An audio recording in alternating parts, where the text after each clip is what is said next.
Hey guys, so today you guys are going to watch a short video on how to watch Mr. Win's videos. The goal of this video is to teach you how to the proper way to watch the video in our flip classroom. Remember that a flip classroom for me will be, you guys will be watching a video either through my website, downloading it off my website, or watching on YouTube, which is the easiest way. And then when you guys get to class, we'll go over what you guys watched in the video, and then we'll jump into either the project or the assignment or some type of follow-up book work. So anyways, so today's a short brief lesson on how to watch videos to help you be successful in my class. So what we're going to do for the rest of the year is called the W.S.Q. It's W.S.Q pronounced whisk. So the WISC stand for, first you're going to watch the video, and then you're going to summarize the video, and then you're going to write down any question that you have over the lesson or the video, and then you bring it to class, and then we'll go over it. So the first thing we're going to go over is the W, the watch. So obviously when you're watching the video, you just play the video.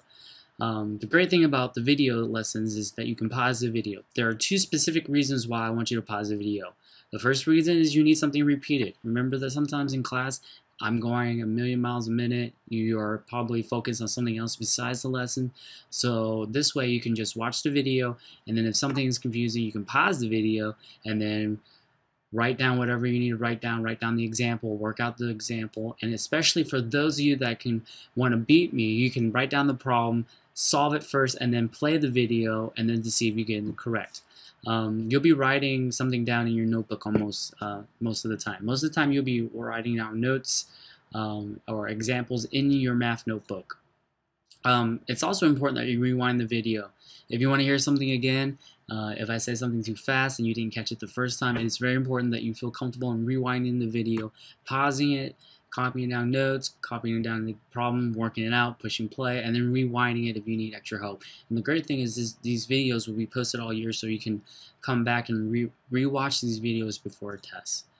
You want to watch the videos with a purpose, and the main purpose is learning. I'm creating these videos for you guys so that you guys have access to it outside the classroom in case you were absent, or in case you just need extra notes, or if you just want to watch the lesson again. As you watch, you'll be writing things in your math notebook. It's very critical that you have your math notebook or journal or composition book with you every night, and then bring it to class the following day. I really like it if you just have everything in one spot, and that's your math composition book. Yes, you can have a binder with paper in it, that's fine, but it's very important that you have a math notebook or a composition book or a binder that you can write things down as we're going through them in the video, just like I practice in class and you practice at home. Next, we're going to the S of the WISC, where you're going to summarize. After you watch the video, you must summarize what you've learned. Okay, what is a good summary? A good summary has all the main points written in your own words. It's very important that after you watch one of my videos with the lesson and the vocabulary and the examples, that you don't just summarize the video by copying down what I wrote down on the video, but instead I want you to take what I showed you on the video and I want you to summarize it, break it into your own words in manageable chunks, rewrite it, so that way you can understand it when you look over it in class, because most of the time when we're taking some type of test in the class and you get to use your notes, you get to bring out your notes that you translated from my notes. So it's a good way to learn. Also, a good summary has an example of at least one type of problem from the lesson, and more importantly, one example from the lesson that's created by you. Okay, so for example, we've been working on combining like terms. Don't just write down the examples of what I gave you of combining like terms, but after I showed you how to do combine like terms, make up your own example so that you can show somebody else to see if they can solve it. And when I look at your notebook, maybe I like it enough that I'm going to use it for the next day's starter or put it on the test. A good summary is about half a page to a full page with examples.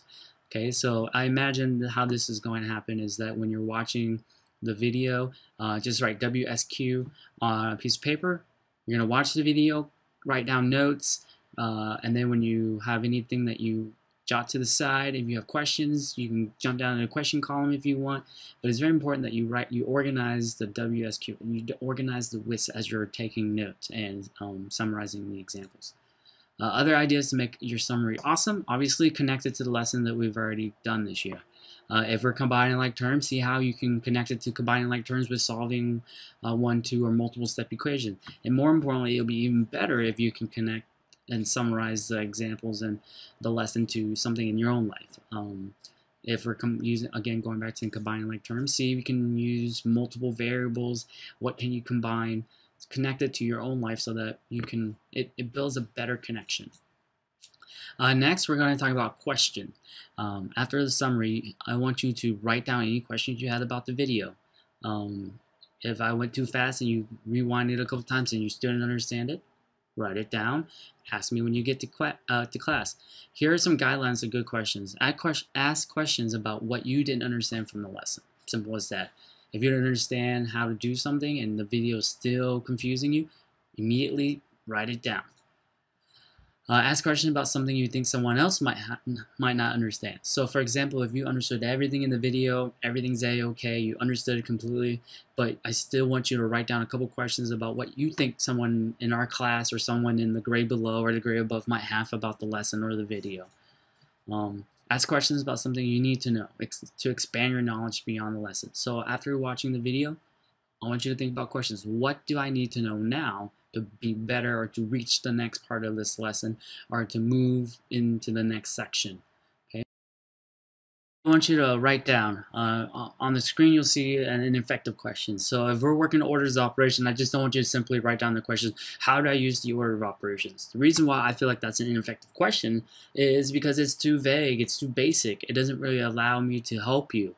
Okay, if you don't know how to use the orders of operations, obviously you can use the internet, you can use Google, you can use YouTube, you can go back to our math book, you can go back into our notes and learn that. But the thing is, a more important way to ask questions and write down questions, effective question is very specific questions. Your question should be effective, be very specific. For example, going back to orders of operations, what do I do? What if there are multiplication and division in an expression? So based off the orders of operation, a more specific question would be, what do I do when there's multiplication and division in the expression? That way I can have an idea of where you're at. If you just write a question, how do I do orders of operations, that's too vague for me to help you. So that's it. We've made it to the end. It's a pretty short video. You survived the whisk, and we will be whisking from now on. So one way for me to measure who's really watching these videos, because I'm going to start giving you guys a checklist of the videos that we watch. So write these down. These are the 3 answers to tomorrow's quiz. You will have a quiz tomorrow. So Daisy's birthday. Daisy's my dog, Daisy May. Her birthday is May 4th, 2005. Drake's birthday. Drake is my son. He's born September 22nd, 2012. Erin, my wife, her birthday is October 4th, 2012. Tomorrow when you guys get in class, you'll see these 3 questions on the board. I do not want you to tell anybody the answer. I just want you to write it down, staple it to your whisk sheet, and then turn it into the basket, and then wait for me.